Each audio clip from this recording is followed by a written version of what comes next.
Cool, Colin. Thank you for joining the podcast. So Colin, tell me about how you get into SEO, your first job in SEO, and what were the early days like? So that's two different questions. The how I got into SEO and how got my first job. So how I got into SEO, kind of briefly, I went to Thailand after I'd worked for tech companies, old school tech companies, not the ones you get now. The dot-com bubble guys, and they all went bust. I was working for Lucent Technologies, which when I was working for it was the third largest company in the world. They built all the backbone systems for telecommunications companies like BT Aircom. I was a process engineer and a test engineer on the fiber optic switches they were still testing, hadn't sold any yet. So that's how long ago it was. There wasn't even fiber optic. Anyway, I decided my time in Ireland after 5 years was up, and I wanted to come home. I moved back to Scotland. Didn't like it. 3 weeks later, I booked a flight, me and my girlfriend, and we went to Hua Hin in Thailand. I'd never been to Asia before, couldn't even point to the map. Somebody in the pub in Koh says, "Yeah, I heard Thailand's good." And that's where we went. So once there, as you do, you meet people, you become friendly with people. And I met an American guy that owned a bar. And he says to me, he had another company, he worked in the military. And he had to go to Bangkok for a week. And he says, "Will you run my bar?" And it's probably the most fun job I've ever had, was running somebody else's bar, but just meant you for a solid for a week. And the shop next door sold fake football kits, which you couldn't really get here at the time. You couldn't go back 18, 20 years now. So drunken one night, I went into the shop and there were 250 baht, which at the time was about 60 baht to the pound, 65 baht to the pound or something. So about £4 a top. So just give me one of everything you've got, and a kid's for an 8-year-old and a 10-year-old, I think it was for my girlfriend's nephews. And I shipped them back. Forgot about it. Cost me about £80. Didn't think about it.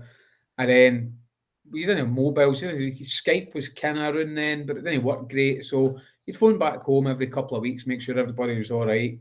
My girlfriend at the time phoned her sister. She said, "Oh, could you get us more of these tops? More people want them. They're going nuts for them." I said, "Okay then." So phoned my dad. My dad had a website. He was the only guy who knew had a website. He had a website that sold things to make shit for fly fishing, flies for fly fishing, where he could make feathers and hooks and build these things. And he'd worked out how to build a website in OS Commerce. So I gets on the phone with him. He says, "Oh, you need to point your DNS and your servers." And I was completely had no idea what was going on, but kept aware of it. Eventually got my own OS Commerce website up, and I listed all these fake kits on it. But the whole idea wasn't for me to make money off these fake kits. And I've known you for a while, Craig. You probably understood that the stuff I do, I don't tend to start it to make money, but it tends to be the business I end up in. Loads of things like that, just where an interest sparks me in a general direction, and the next thing I know, I've got 4 employees and turnover and an accountant chasing me. So I put this website together as a nice, easy way for people, family, friends, to order fake football kits. They didn't need to send me the money, so I didn't even have PayPal set up.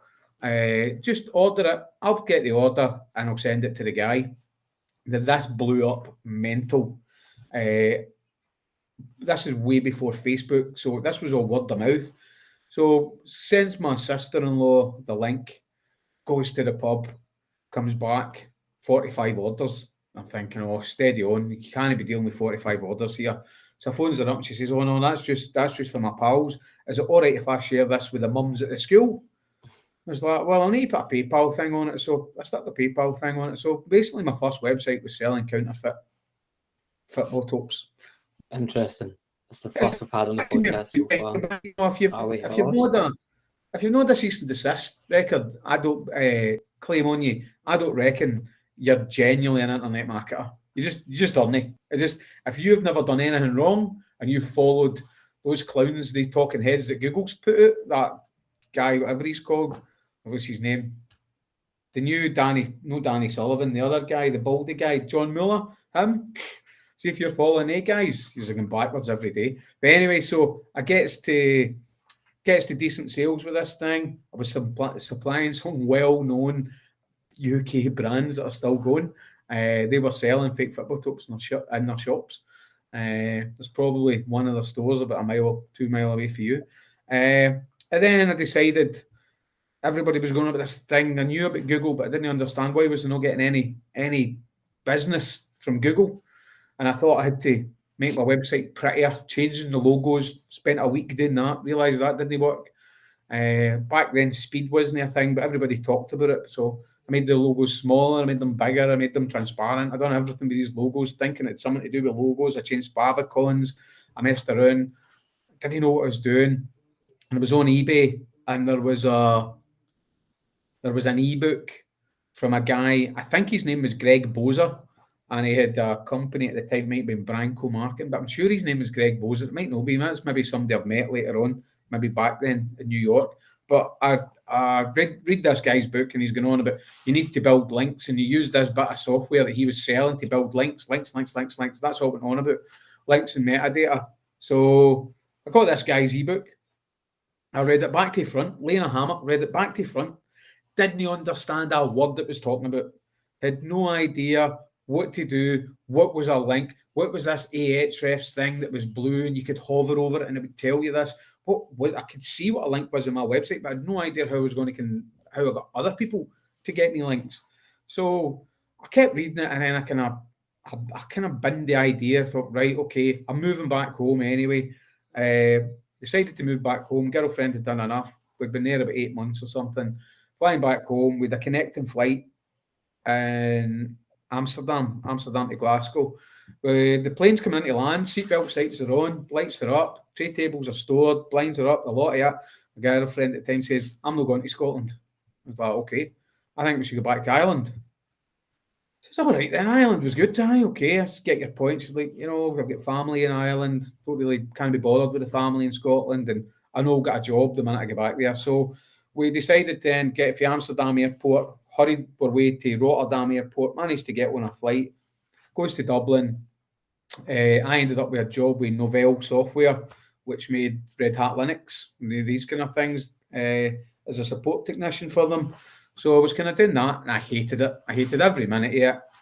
And then the Google building happened to be next door to the place doing, and it's no Ballsbridge, I can't remember the right area. It's in the south side of Dublin, it's not that far out of the city. It happened to be next door. And I went in, and there was a pub kind of between the two buildings. One lunchtime, sees these two guys, clocks one guy with the Google badge on it, and says, mate, what's the link? And he's like, I don't know. I only sell the ads. I was like, who would know? Who would know what a link is? And he says, well, there's another guy, one of the engineers, just kicks around. So maybe another week passed, and on a Friday, and the guy grabs me, taps me on the shoulder, says, this guy here's an engineer. He works actually on the database. I was like, so what is a link? And he says, oh, it's just when a website links to another link. And I was like, and everything cascaded into place like a waterfall, ping, ping, ping, ping, ping, ping, ping, straight away. And I was like, oh, right, I get it. Then he started rumbling on about metadata. And I was like, I'm not even that far down the chain. I mentioned a wee bit, and there's been zero research. So I decided to myself, I'm going to get a job in this new digital frontier that is SEO. I want a job in this Google, but I need to get some experience. So at the time, there was a website called irishjobs.ie. Types in SEO, and one position comes up, just one. You must have relevant experience, blah, blah, blah. So I rewrites my CV. I don't have experience. I've worked for Seagate Technologies, worked for Lucent Technologies. I've done some stuff at HP.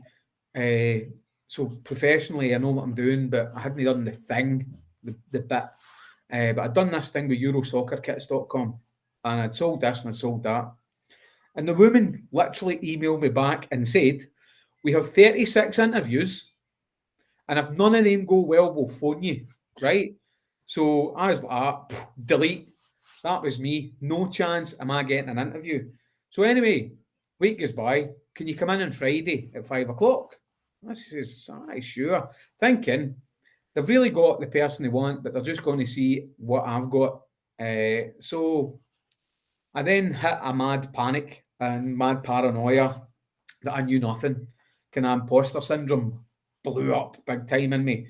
So I'm sitting on the Monday or the Tuesday in Novell, and I thought, back then, only LimeWire, what was the place? Was it LimeWire you downloaded all the music? Yeah. Only LimeWire or something, and downloaded the Dummy's Guide to SEO, right? opened it up on my computer and hit print.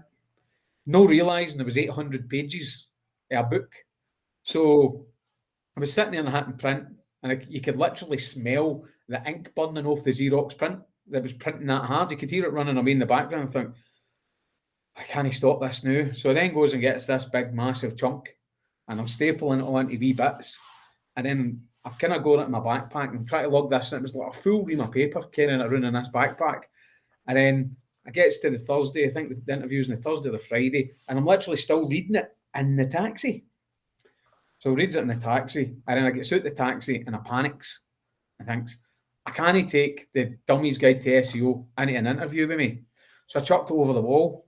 No thinking anything, right? So I chucked it over the wall, goes into the interview, and the guy that turned it to own the company, it was a company Argus Car Hire, wee family car rental company, but the guy that was the CEO had this visionary thing that if all the independents connected together under one booking engine, they could compete with Avis and Hertz. And he had built this. He'd get 2 developers. They were sitting up the stairs on the top floor of his building. They had built this, but they weren't getting the sales they'd wanted. So he comes in, and I get through my thing, and I'm talking about what I'd done to get Euro soccer kits. I knew understood what links was. I'm talking about links, and I starts mentioning metadata. And it gets to metadata, and he's got an old CRT monitor, like the thing about like a fridge, like a mini fridge. And he spins it around this big, massive desk and says, when I type in Dublin Airport Car Hire, I'm number 4. Why am I number 4? I said, oh, you've got your metadata the wrong way around. He says, what? I says, the metadata. If you change your metadata to Dublin Airport Car Hire, / whatever, then Argus Car Hire, it'll be more relevant, and you'll get it no, and you'll get no metadata in your meta description. This is how old the internet was back then. He says, I don't believe that'll work. I was like, well, I read it in a book. And he says, all right, then, if you've read it in a book, then it must be so. And he spins his big, massive monitor background, and he says to me, son, I've been interviewing people for 6 months. I've interviewed 60 people, and you're the only person that's given me an answer to that problem. I was like, okay. So I'm kind of lighting my toes here. I'm kind of shaking hands, up to the elbow, shaking hands, like we're going to do great things. Because away, I get an email, can you come for the second interview? Second interview with his brother.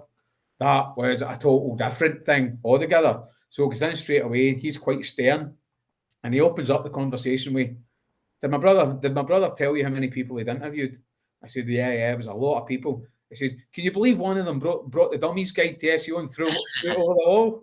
And he had it sitting. I was like, that's pure terrible. My face must have gave it away because it was bright red.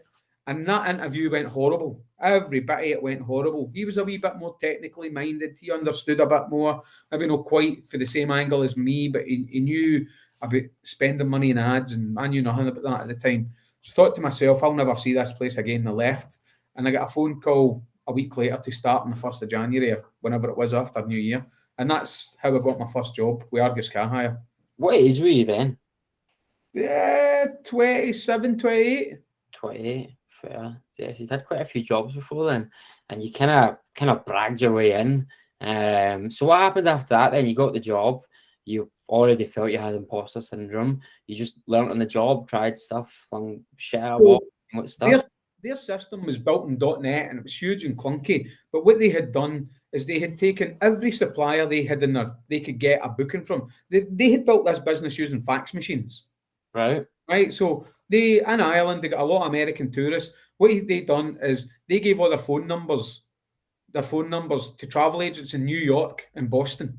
They said, if you want to book a car with us, fax us, take the money and fax us the thing through. We'll let you keep a percentage of it. Then you send the rest of the money. And this went nuts. And the guy, Greg Turley, the guy that ran the company, went and he was so early, he had to fly to London to buy a fax machine, and he brought it home on the plane. And it said it was a thing about the size of a fridge. And his whole family ridiculed him for it, and they laughed at him. And then the first order come through, and then the second order, and then the order just came in. And he took that, and then he built that into the car hire platform. So this car hire platform had 1,800 locations throughout the world. They all had a page in their website for it. They were all auto-generated off the list every night at 12 o'clock. So you're working with a lot of rules-based things. So basically, we went in. I was the first employee. The second employee was a .NET developer, a girl that was to work with me to get stuff done. we changed the metadata on all the 1,800 locations, and bang, everyone went nuts. The day I started, they were getting between 3 and 5 bookings a day, maybe 10. Within me being there 6 months, we were doing solid 500 bookings a day, and by the time 12 to 14 months, we were doing 1,000 bookings a day. And this is when it was starting to get hugely game-changing. So that went quite well. And then in the pub on a Friday night with another developer, about a year later, me, the developer, and so happened the brother that I didn't get on with was there. And I said to him, oh, see if you make your booking engine that it can fit into WordPress was becoming a big thing. Ireland's got loads. I think the guy that started WordPress was for Ireland. So they had a lot of clout there. I wasn't a big fan of it, but I think I was using Mambo at the time. But I said to him, if you build this a WordPress plugin, you can make anybody a salesperson. And he said, well, what would that mean? I said, well, you can then Jury's Hotel, they had a great relationship with them. You could give Jury's Hotel a booking engine, and they could put it on a website and they could get 10% commission. Or any of these other car rental companies that you've got, maybe in the Seychelles or anywhere else, they could put this on and book anywhere. So we had this idea. We get really drunk on the Guinness, and then on the Monday, I might even been in working the Sunday for some reason. But anyway, on the Monday, we had a working prototype of the whole system. The developer, who high Asperger's, just really was one of these kind of, couldn't work out the most basic of things, but at a higher level stuff was on another planet. He'd built the whole thing in 24 hours, sat it in front of me and said, do you know how to install WordPress? Then a .NET developer that's building systems didn't know how to install WordPress. One click here, one click there. We stuck it in the plugin and it worked. We took it up to the guys that ran the company. We showed them it, and they weren't overly keen on it. They didn't think it was a great idea. So I started registering domain names. Dublin Airport, carhire.com, Heathrow, Glasgow. Started with the whole UK, 26 in the UK, plus 5 in Ireland. Just cloning the copy, instantly ranking, instantly getting bookings. 3 weeks later, they're shouting me in. As an employee of the company, you shouldn't be making money off what you know. I says, okay then. So they then understood and they built their business on that. And where they took that is they took it in, and APIs was coming up. The point, there was a thing called a mashup.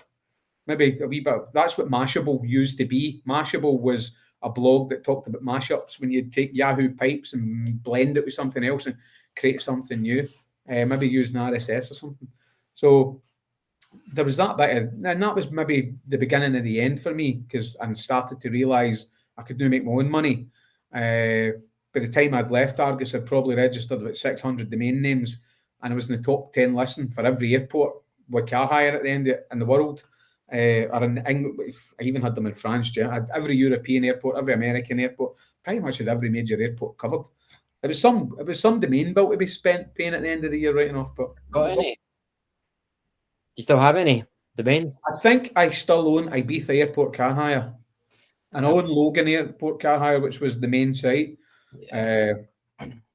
But the Panda updates and Penguin updates were just, I'm very good at seeing when the writing's on the wall and walking away from something. You know what I mean? It was easy to make that money, and it was going to stay an awful lot harder to maintain it. And I had no staff, it was all automated. And, do you really want to sit down and start writing content for 700 websites? So obviously the industry you're in, you do.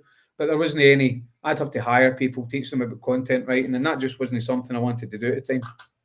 Yeah, I remember you telling me the stories about building those sites out though. Like, if you built 600 of them out, it must have taken quite a bit of time. So did you leave and then just make it your full thing, or am I getting things confused? So I left Argus. They offered me, I just had enough. Ireland was going through a bit the way UK went through a couple of years ago with the whole Brexit thing. They were blaming foreigners and everything. If there was a crash in the motorway, they were blaming a foreigner. It was just, and they were openly blaming foreigners about everything. And although the Irish people I worked with didn't deem me as a foreigner because I came from Scotland, I felt they were attacking me with a lot of stuff. There was a lot of rhetoric in the news and things at the time. A foreigner and their Subaru Imprezas. And what they were digging at was the Serbians and the Albanians and Polish and things like that. So they always kind of gave us, you were Celts together, but I always kind of felt, you're kind of a wee bit kind of hitting me a bit heavy with that. So I decided at that point I didn't leave straight away. Decided I wanted to go and live in Edinburgh. So they said, oh, way before work from home was a thing, they said, go work from home, come back once a week or once a fortnight or something. And after maybe about 3 months, maybe 3 or 6 months, can't really remember. I went to a meeting over in Ireland, and a wee angry brother, he just had a go at me about something, which wasn't necessarily my fault. But I just thought, you know what, enough's enough. It's probably time for me now just to, if I just agree with him, and we just agree to quit. And I can't remember what it was. It was something, a report hadn't been done or something. I just went, yeah, you're right, I haven't done it. Well, you should do that in your position, and kind of had a go at me. And I was like, I was just trying to build myself a boat to get out of there. And that was it. I just agreed to something that did. And I done that at Drive Business as well, where I met Andrea. That's how I ended up leaving there as well. They accused me of something one day, and I was like, yeah, you know what? Yeah, I agree with you, so I'll just go. So then I come back here, lived in Edinburgh, and I hadn't fully done the car hire thing at that point. Actually, the timeline's a wee bit off there. I'd maybe about 35 sites when I quit there. I'm right in thinking, I think they sent me a solicitor's letter that said I couldn't register anymore. They might have done. Anyway, after Edinburgh comes back, and I moved back to Ayrshire, and I got a job with Drive Business as head of SEO. They were building e-commerce websites for All Saints, Gilgoy, all these kind of fashion brands. But internally within the company, they had no idea what SEO was. The clients didn't know what it was, and I found that really strange. And I probably stayed there maybe 6 months, 8 months. And that's where I met Grant, that I'd later asked to join at Boyd Digital, at Drive Business. I could see Drive Business was going down the tubes. You know what I mean? It was kind of, you were getting struggled to pay at the end of the month, and I'd had this before. Struggling to get paid.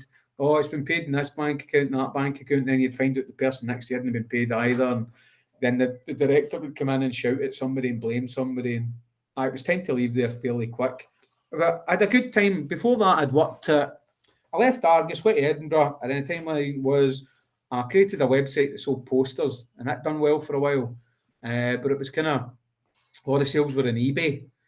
And while that was good, you were always at eBay's beck and call. They shut your account down, your business is gone instantly.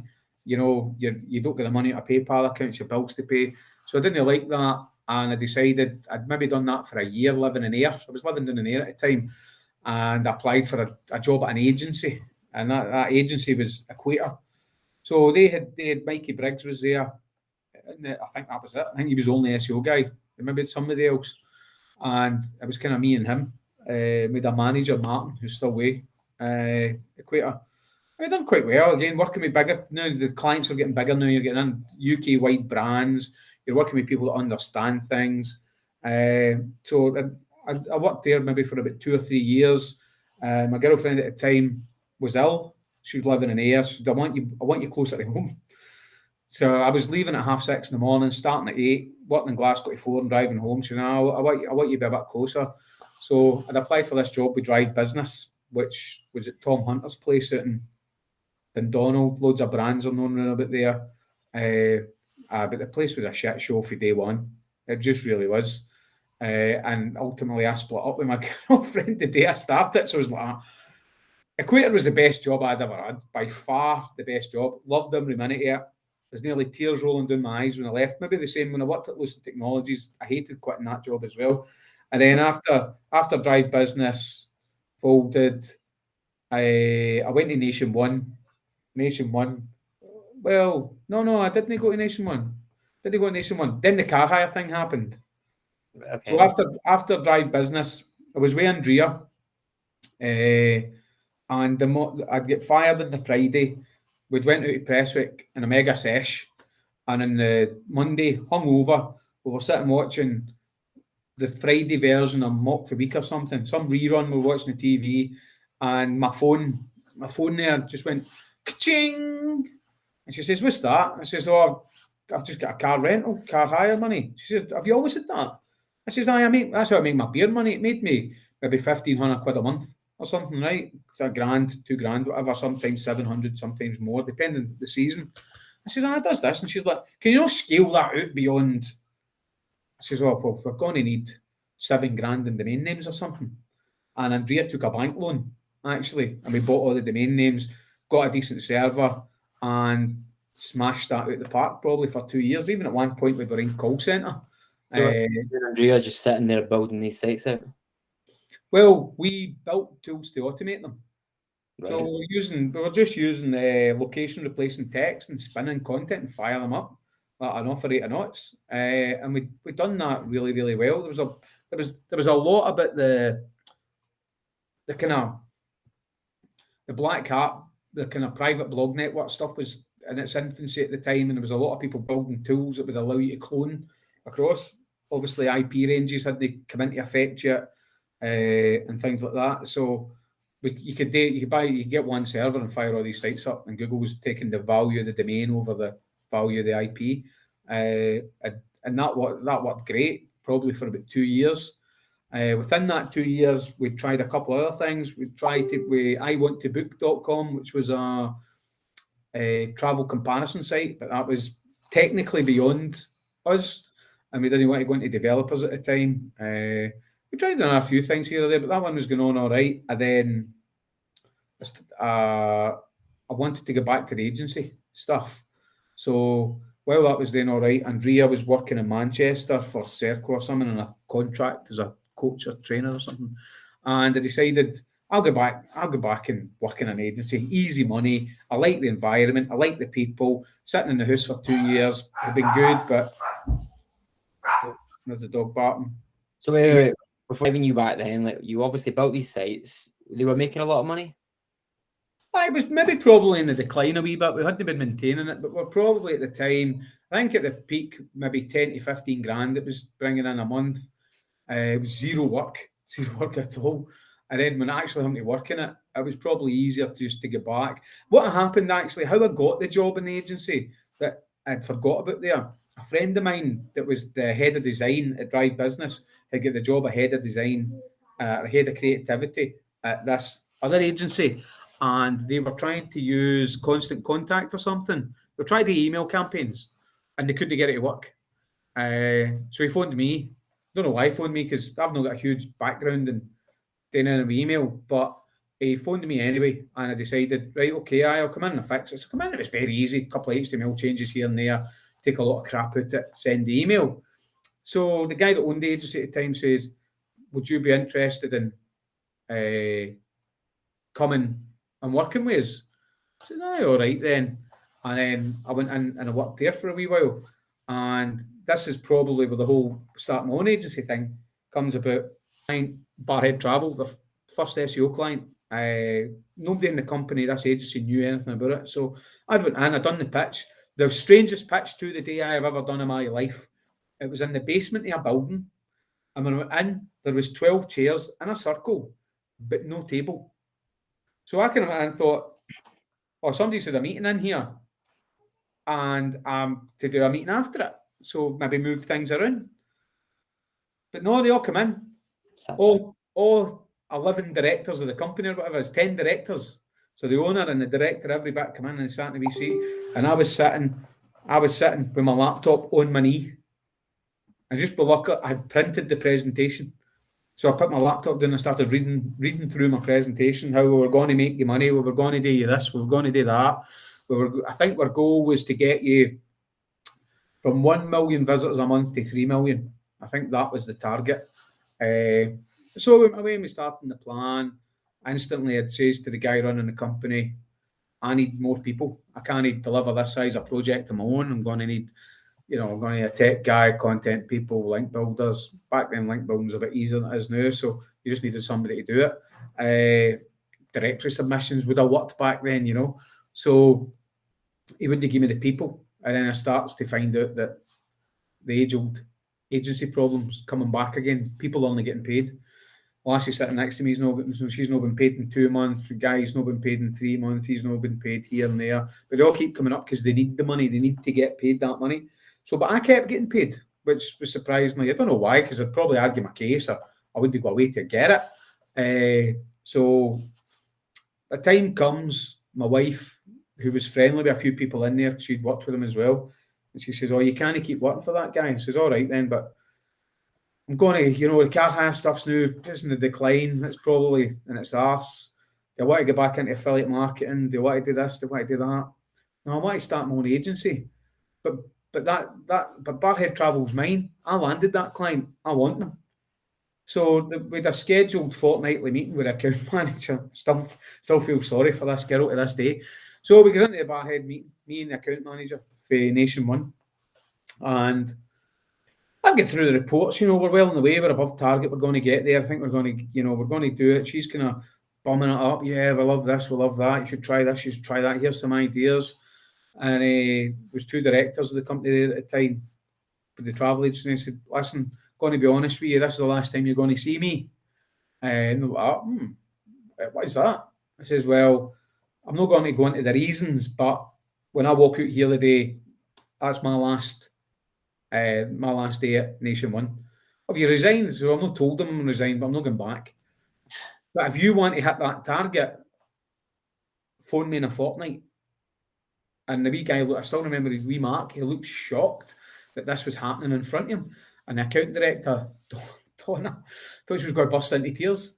So anyway, fortnight later, they phoned me up and they gave me the contract. Said, yeah, we bought into you. We didn't buy into the CEO of the company, the agency.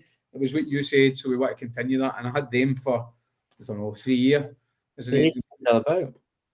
They're still the biggest independent travel agent in the UK. Fair enough. Barhead Travel.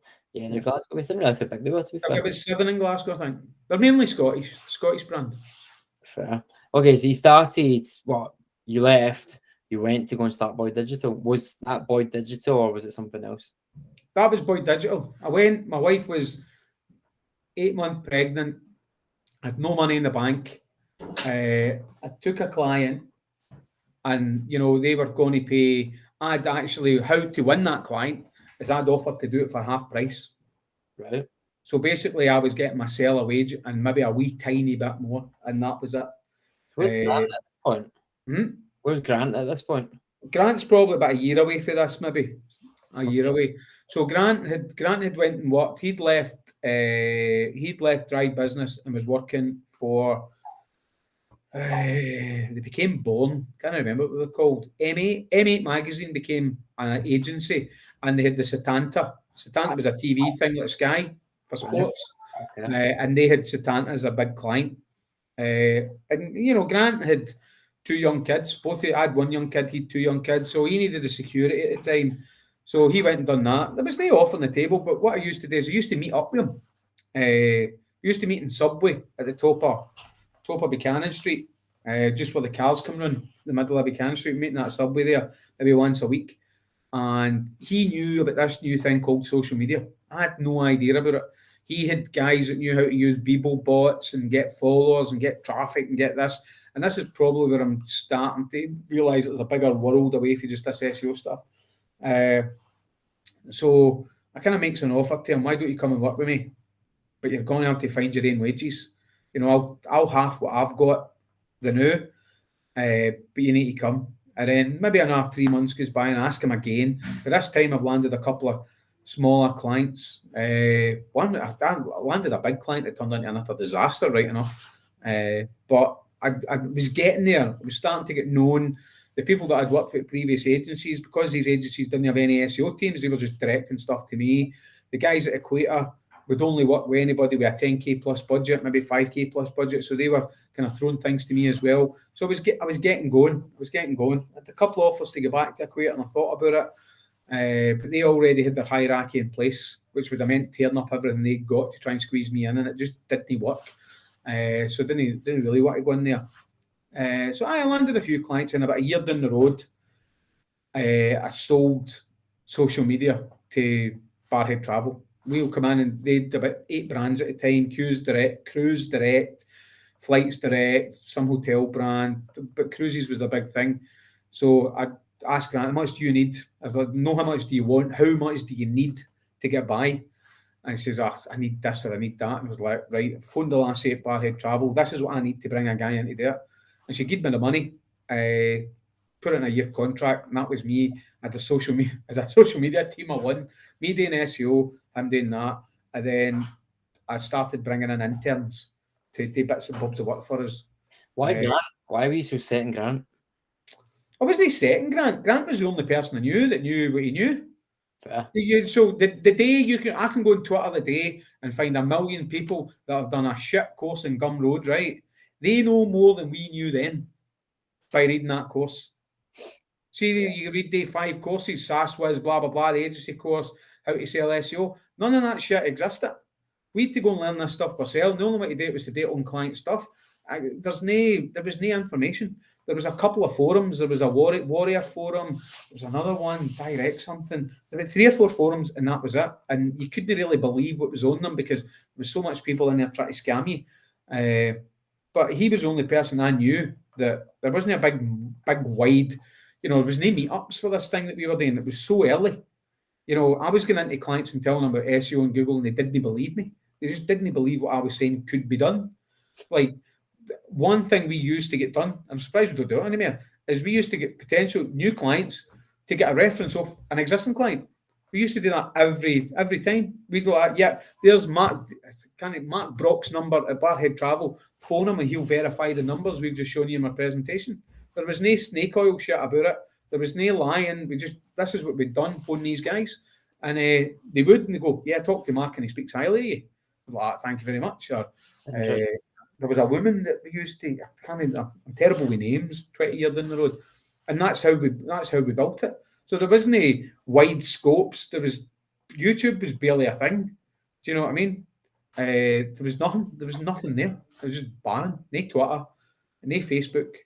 YouTube's in its infancy. Google Video is still kicking around. I think the Boyd digital videos were on Google Video back then. So that's how early we worked it. Cool. So you brought on Grant, did social media for a bit. You hired an intern. So who was the first intern? The first intern I hired was Fiona Dow and Callum, which I can't remember his second name. How did you find him? Gumtree. Gumtree? Put an advertising Gumtree. In fact, we used Gumtree for advertising even when we hired you. Even at that point, I think we used to use Gumtree because it was free and we had the time to get through it.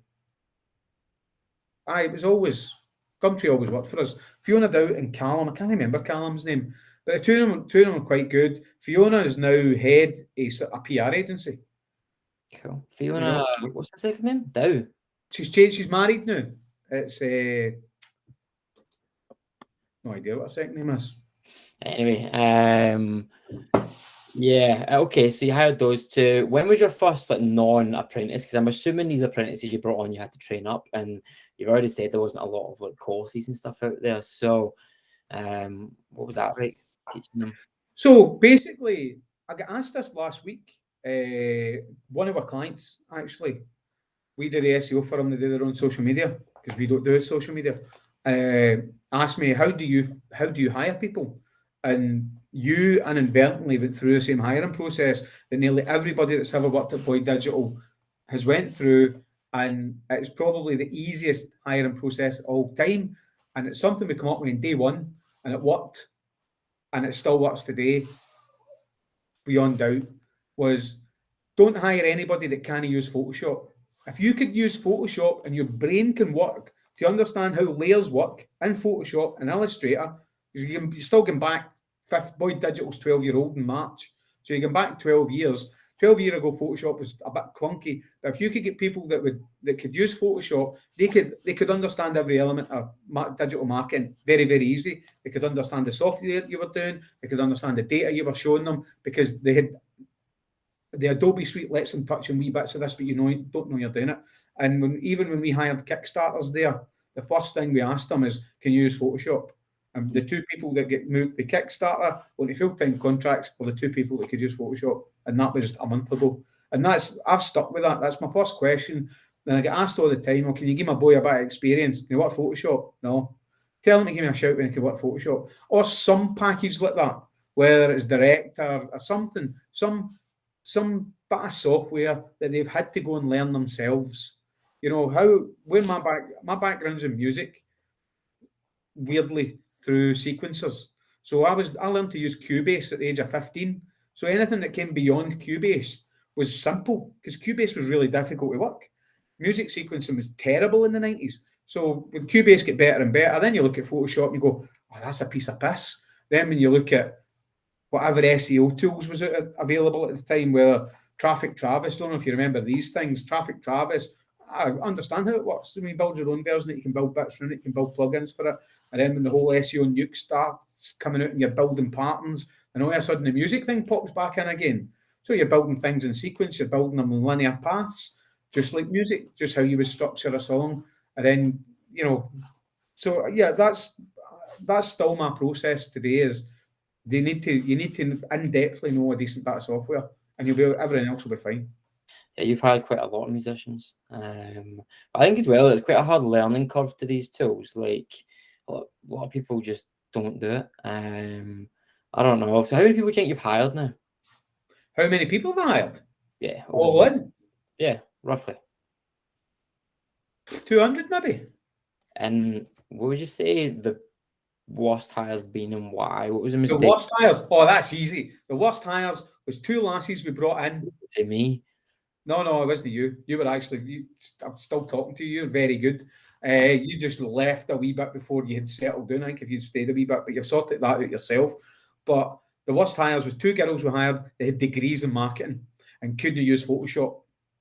They couldn't. That was the worst. They were gone within 6 weeks. Do you care about university degrees? Like, so obviously, no. I remember when we hired for, I don't want to say the name, I don't know if I like to say the name, but we had a really, really big client. Groupon. Yeah, that's fine. We can say it, right? Okay, so we hired 6 to 8 people on over the term of Groupon, and the people that done well could all work Photoshop. Quite a few people had university degrees, and they pretty much all had to be completely trained in SEO, and some of them in particular had university degrees and they were terrible. I remember correctly anyway.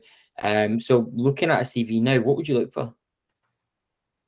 So the CV's dead, right?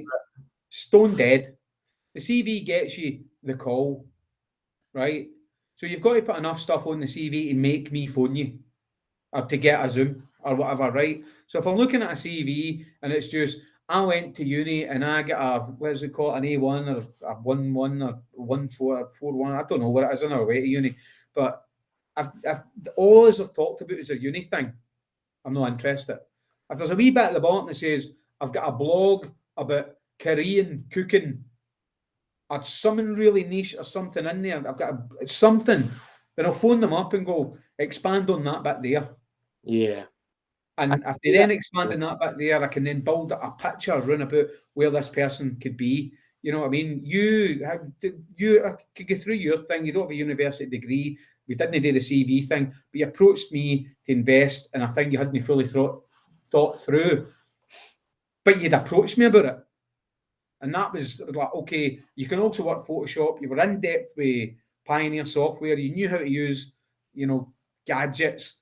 You were already there. And then if you take somebody that was a complete different background to you, which is Tosh, you were both able to do the same job because you both had the same fundamental structure to how you what your pastimes are. His was graphic art and music, but yours was a different style of music. It just got banged together. At one point, I would only hire musicians, but musicians are alcoholics and everything else, and always over the top, overly extrovert, and too many of them don't make a great team. You need to balance your team, and that's one thing I've learned over the team. You need some introverts, usually your developers, maybe a wee bit your account managers. You need the extroverts, which are account directors, and effectively your SEO or your outreach guys. I've got to be able to talk to people. Yeah, looking back at the hires, there's always been like Stephen had his own club night, Jamie had his psychology blog, I had obviously Venue Guru, Tosh had all those mad stuff. But you've had quite a lot of projects over the years. Like even now, when you spoke about Euro Soccer, like you brought that round this year, and you started off, what was it again? Club Snoods. So you've brought you've done a full 360, did it with the car hire thing as well. Your first job was car hire, and then, or not first job, but you had a job in car hire, and you started your own site. So looking at these projects coming back around is pretty cool. But you missed one. What about the phone cases? The phone cases. So Boyd, to give a wee bit of backstory in that, Boyd Digital at the time, we had a wee office in Glasgow with 2 members of staff, 3 maybe, and we had lost our contract we hadn't been doing well, and we'd lost our contract. We hadn't been focused on getting new stuff in, but we lost our contract anyway. So we were sitting. It was a Monday. We went to the pub that is now the nightclub of St Jude's, Lola's. That was the bar. And we're sitting in there before they would serve us. Right? We're like, when can you serve us? 10 o'clock. We're like, waiting. And at 10 o'clock, it was like 2 pints in. And she gives us 2 pints. And we were sitting and we were folding it. It was gone. It was done. It was dusted. We were going to get a couple of pints in us, wait till lunchtime, phone the 2 members of staff room, take them out in the piss, but tell them, listen, it's done. Both of those people had been interns that had stayed on as jobs. So we although you're feeling bad about paying people off, I'm always fine with it because they tend to be leaving me better than when they came. There's nobody that's left Boyd Digital in a worse off position professionally than when they came.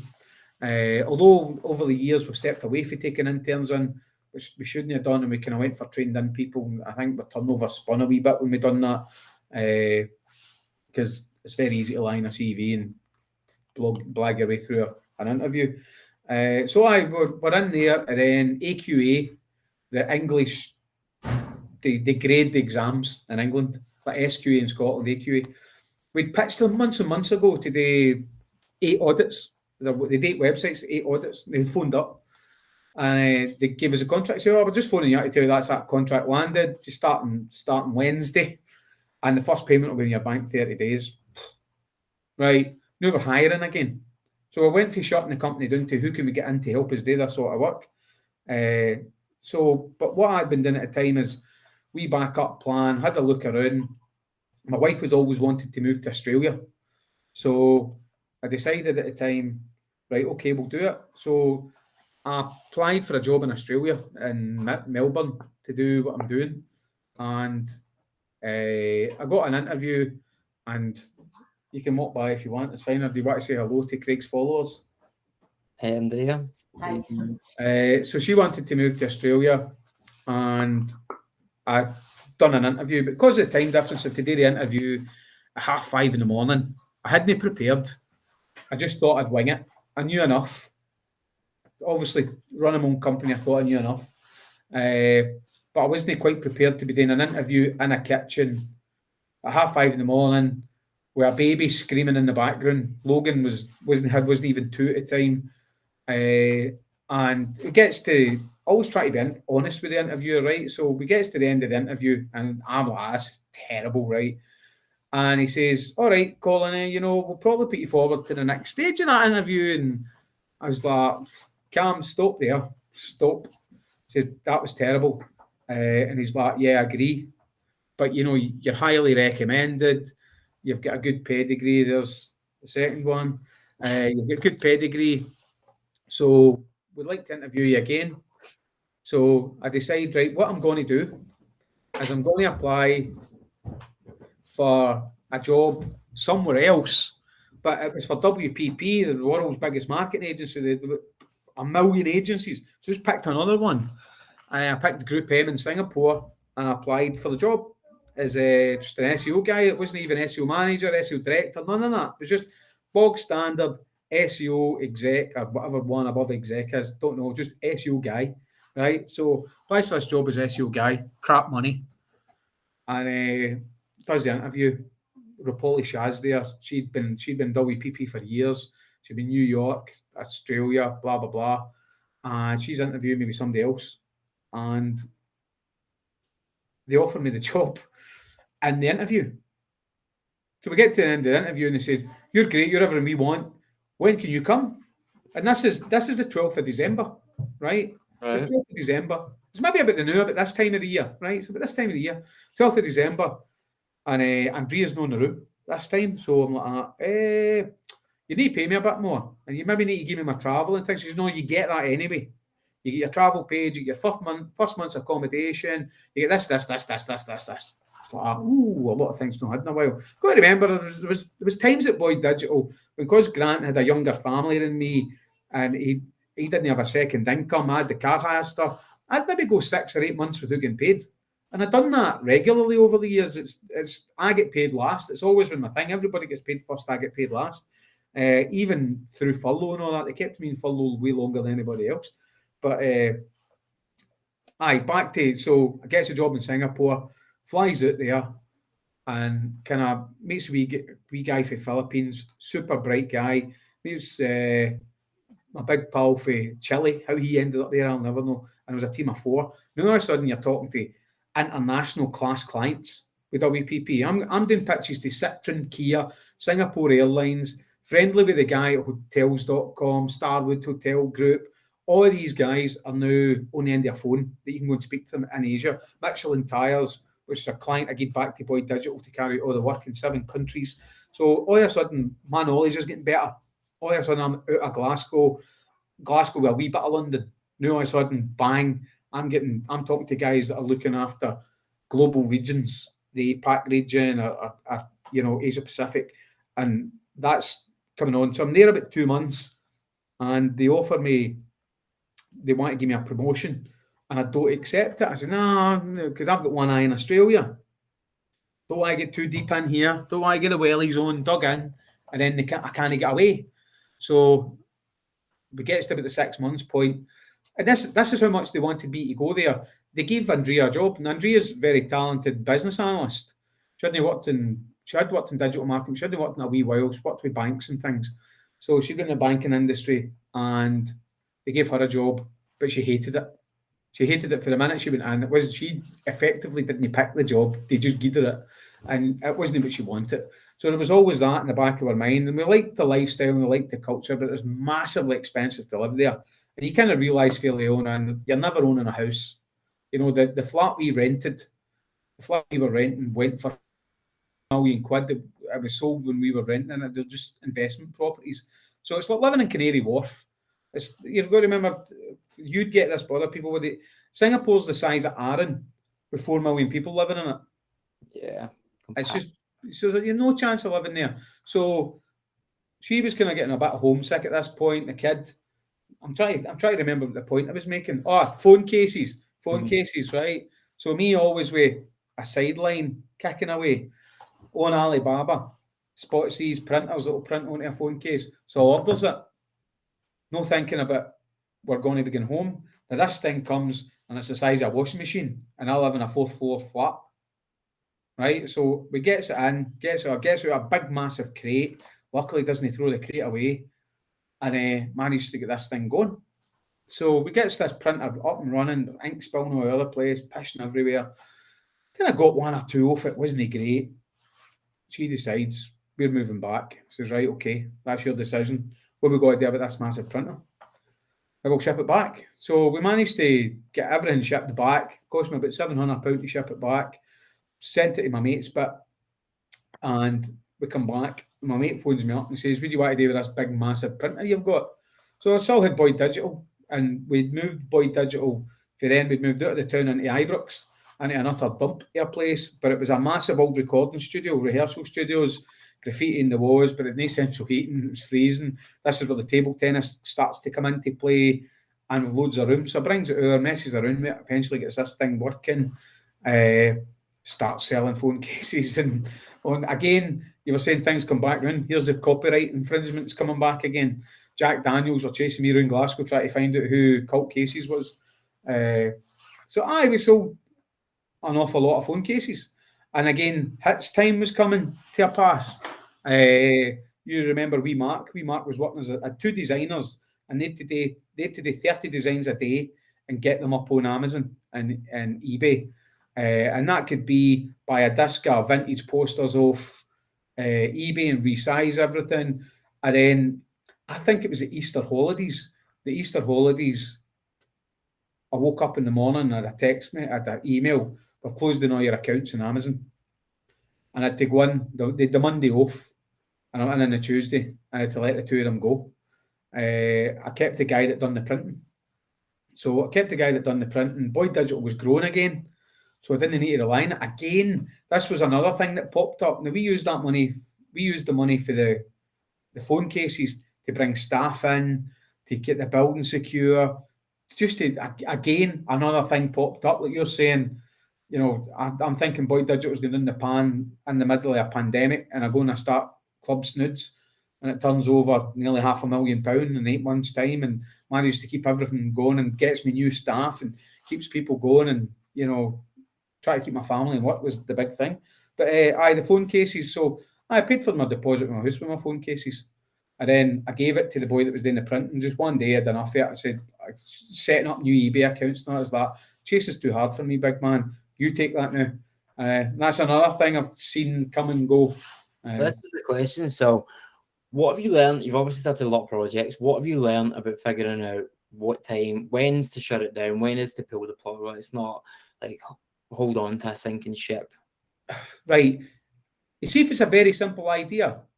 You see if it seems too hard to make money, quit. Because you'll be able to find something easier. Okay.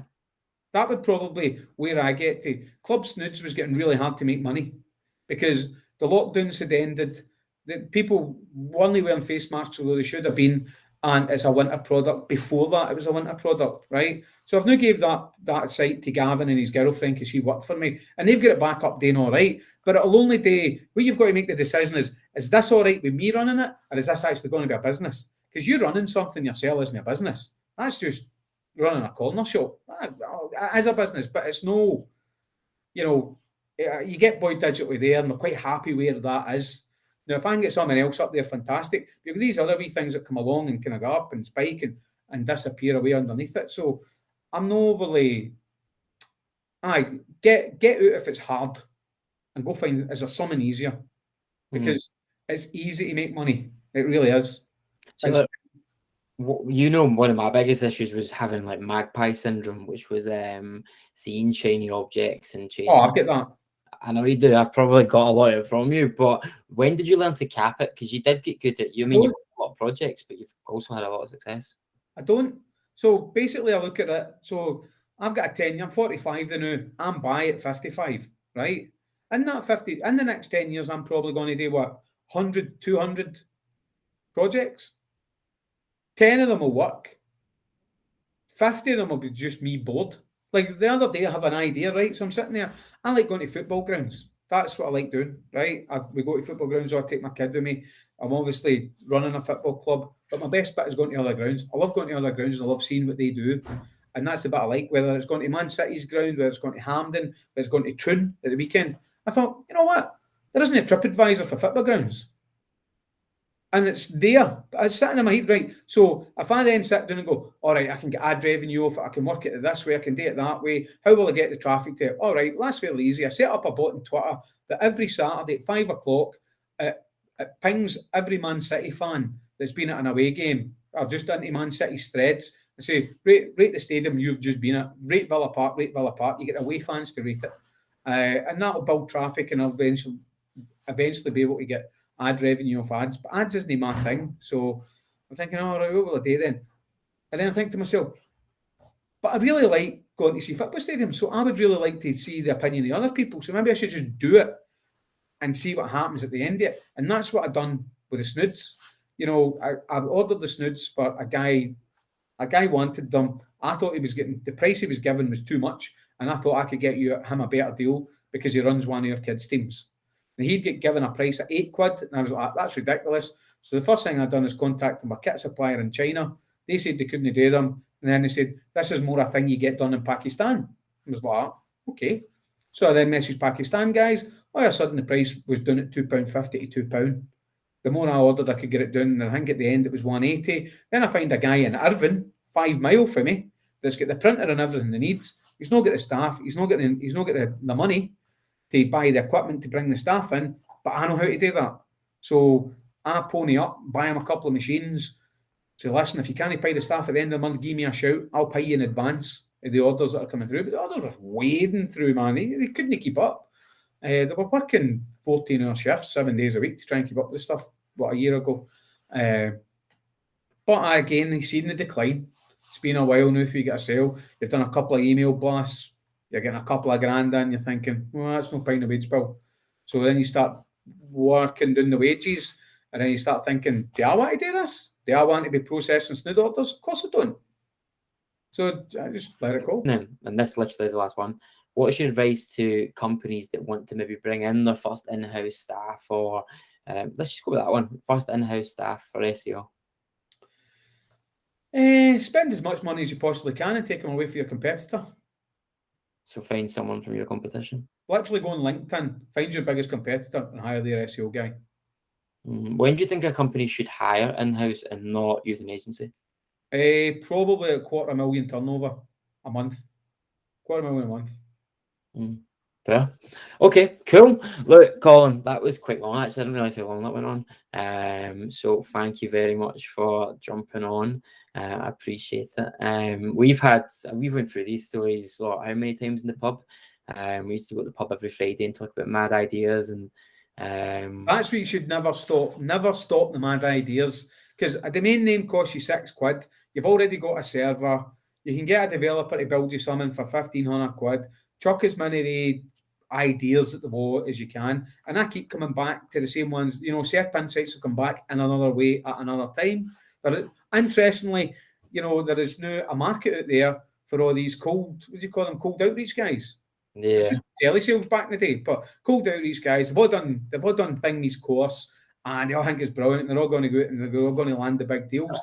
And I could just build a tool that give them all the information that they need to sell SEO. I've got all the information there. I know how to do it. I could just give them it and charge them £80 a month for it and sit back.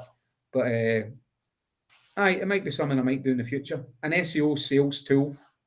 It's the amount of money I've spent. There's a company that has something similar to that, Invista or something, big American one. But the amount of money I've spent on domains, on theme forest, like buying themes for stupid ideas, like, it used to be so bad. I love it. I've got about 5 clones of Linktree.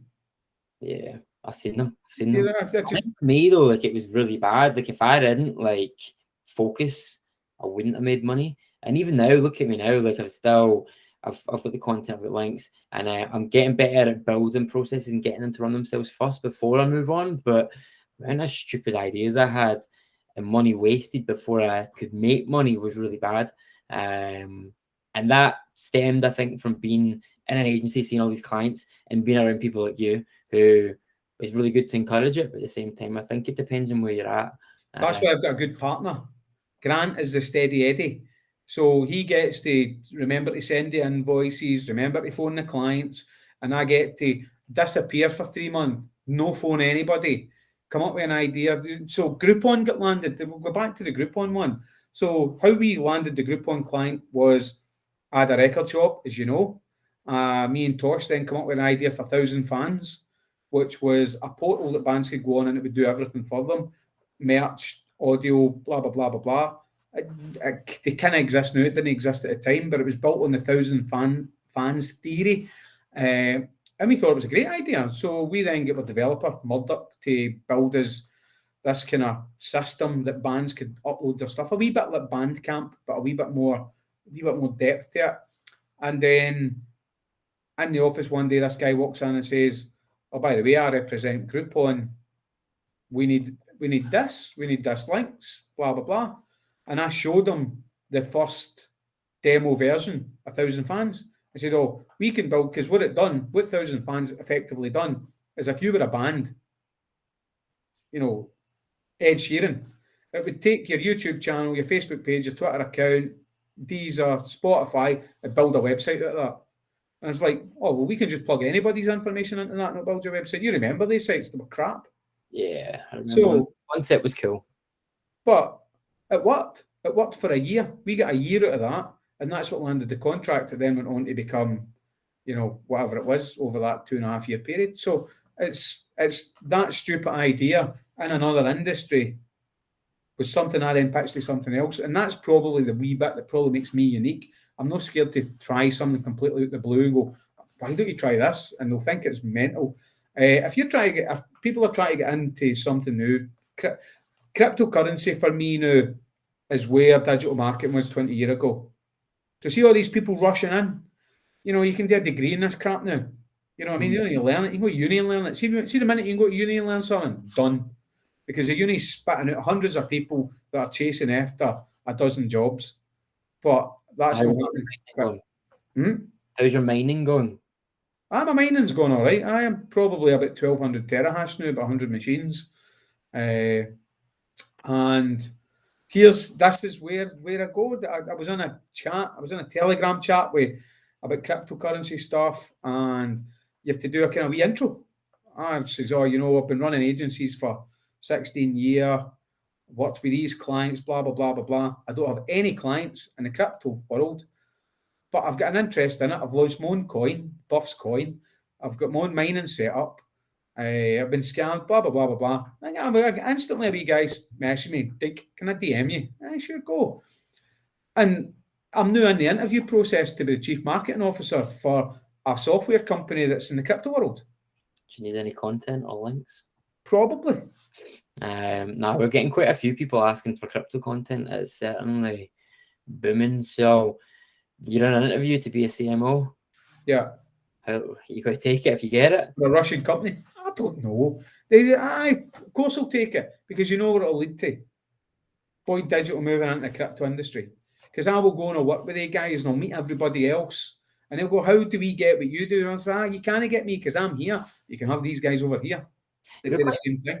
You were quite, obviously, a lot of Boyd's clients were in the travel niche. Is that recovered? No, we're now all building companies now, a lot of them. Home. Fair. Fair. Companies. So obviously you're keeping in touch with crypto. Still kind of SEO, would you say SEO still? Football? Digital marketing more, I look now at markets. I look now, where are people? Now, Twitter has really come on a long way in the last 12 months. It really has. You should be building tools to sell. So there's building tools to sell on Twitter. Nobody can effectively sell on Twitter. So you need to work. That's the next place. That's the next. That's before the metaverse. That's the archiverse. That's before you get to the metaverse, how to sell in that. And there's another thing as well. Why would you be bothering with SEO that's kicking around a static, one-dimensional Google website when the metaverse is around the corner? I'm too old for the metaverse. That will bypass me. I'm 45. It's the guys at 20 to 25 that should be sitting with an Oculus on every day of the week working out how do I program in this, or how do I get my shit inside it. When I was at Equator, we sold a hotel in Second Life for 30 grand. I remember that. That's still wild though. And the thought of going virtual just doesn't interest me at all. But you think it's just going to move there completely? Yeah. Entertainment will go that way. Are you reading or engaging in anything just now about that? Nah. No. But you know what? So how I get into crypto is I take a week off. I get out in the piss on a Saturday, and I sit in the house. And within, you're thinking in the metaverse. Here we go, the metaverse.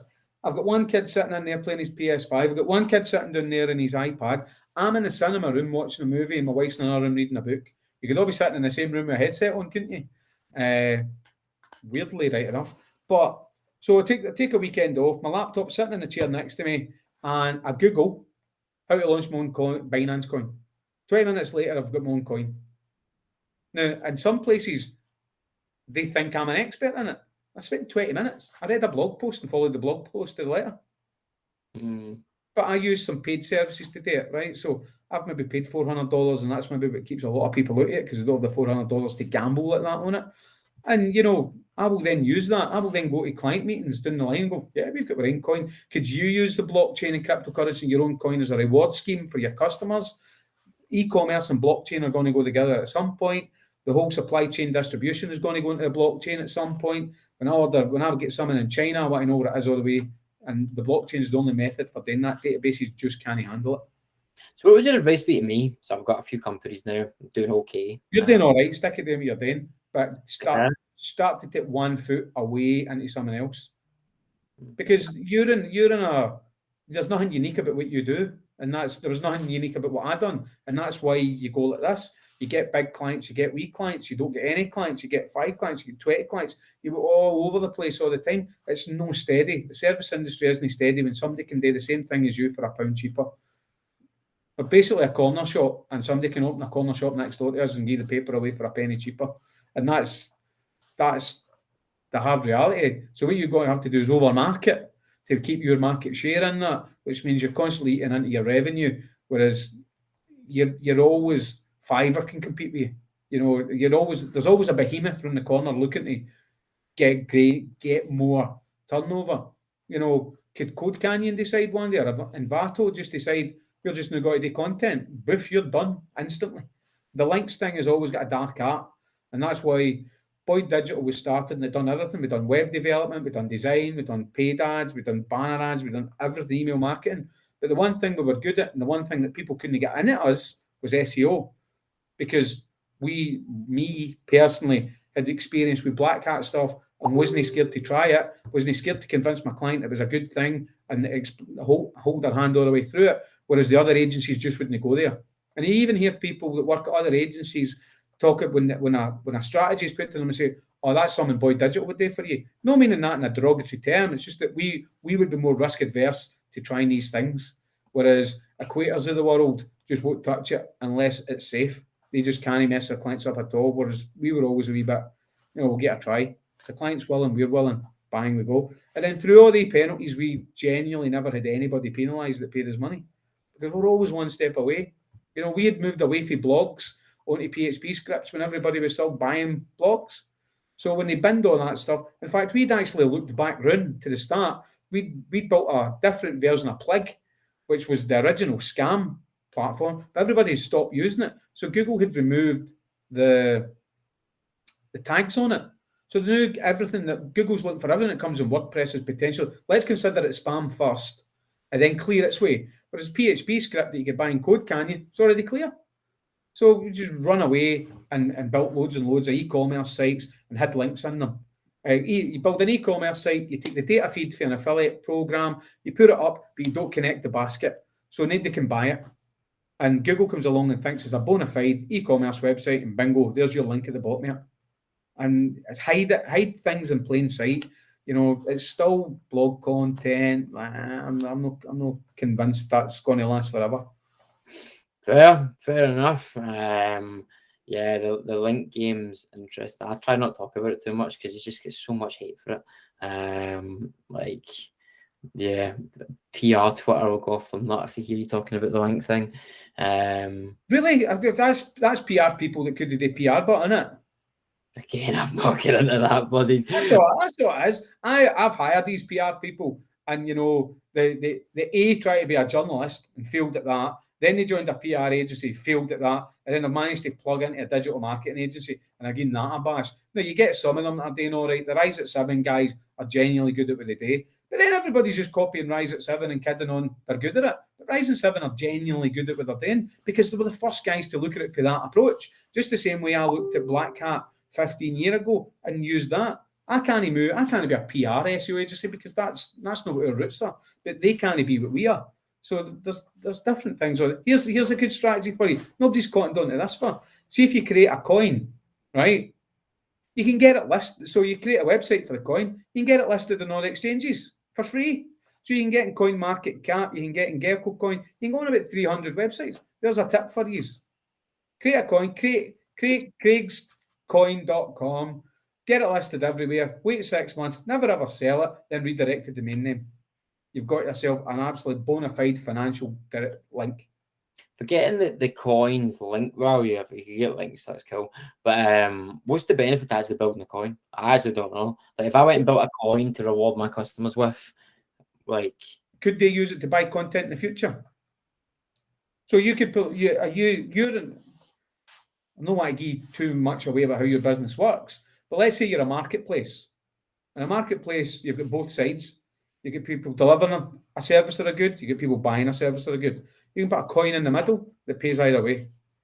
So depending on the scarcity of the coin, the value of the content goes up. People get paid more. People pay more.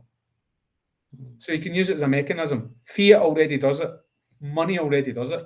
But what it doesn't do for you is the US dollar goes up and down, and you're between the US dollar, sterling, and the euro. So you might be losing money, making money, losing money, making money.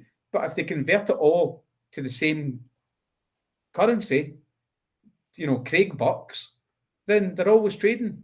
So you're not losing the money. It's potentially somebody in Europe might have to pay a little bit more or a little bit less than somebody in America to buy your product. So you could do it in there, and then you can scale down on it. You can reward people. Oh, by the way, you've just bought a gazillion words off me. Here's another 1 million for free. So you could literally have a coin per word.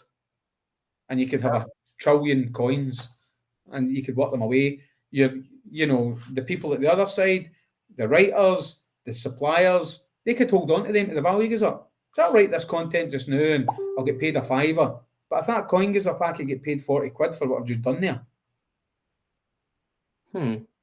Yeah, I never really thought about it, because right now people can buy words and it just goes in a Google sheet.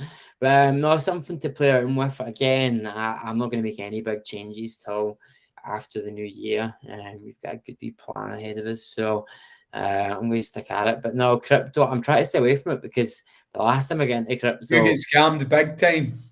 no, that was the time before that. What happened the last time? You forgot your password? No, that was the time before that. But the last time I made quite a bit of money, but it took up like 24 hours of my day. I was staying up till like 6 in the morning day trading, and I then realized, like, what are you doing, Craig? Like, you literally just, I think I made like, I don't know, £7,000 or something.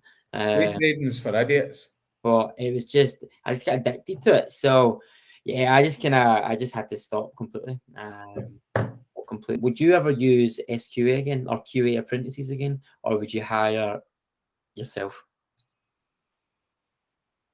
I would definitely do the apprentice program. As I said, we've got two Kickstarters there now. We should have took more, but the problem we get is training them, and we just didn't have the right time to get it done. However, I have looked at a training program that we're probably going to do ourselves. So the thing is, you can give someone a course, but making them take that knowledge in, remember it, actually put it to use is completely, it's just hard sometimes. A gap in the market for a decent accreditation that proves you've done it to a certain level, and your CV should be that thing that does that. But there should be, if you can't get your CV, you should definitely, basically everybody that's ever done an apprenticeship with me has went on to a better job. Everybody. There is Callum Haddo, that was the second. Even Callum is at SSE now as the SEO director or something. You know, so, you know, I'll change my advice. You want a job in SEO, get in early and take a free internship if you can get it, and hang around as long as possible. Don't ask for money till you think you're worth it. And that's, a lot of people could, like, if that's what people normally are, you could literally get to the top very, very quickly if you worked on your own projects, if you kept trying new things, and just went the extra mile. I think you could grow really quick. They don't try their own things. That's the bit that always gets me. And that's maybe just a staff thing. It's very hard to encourage that, because they're coming to their work 9 to 5 to do a job for you, and they are staff. But as you know, with me, I'm always trying something new, and that's what leads to another breakthrough in something else. Okay, let's wrap this up. Colin, thank you so much for coming on, and I do appreciate it. And yeah, this should be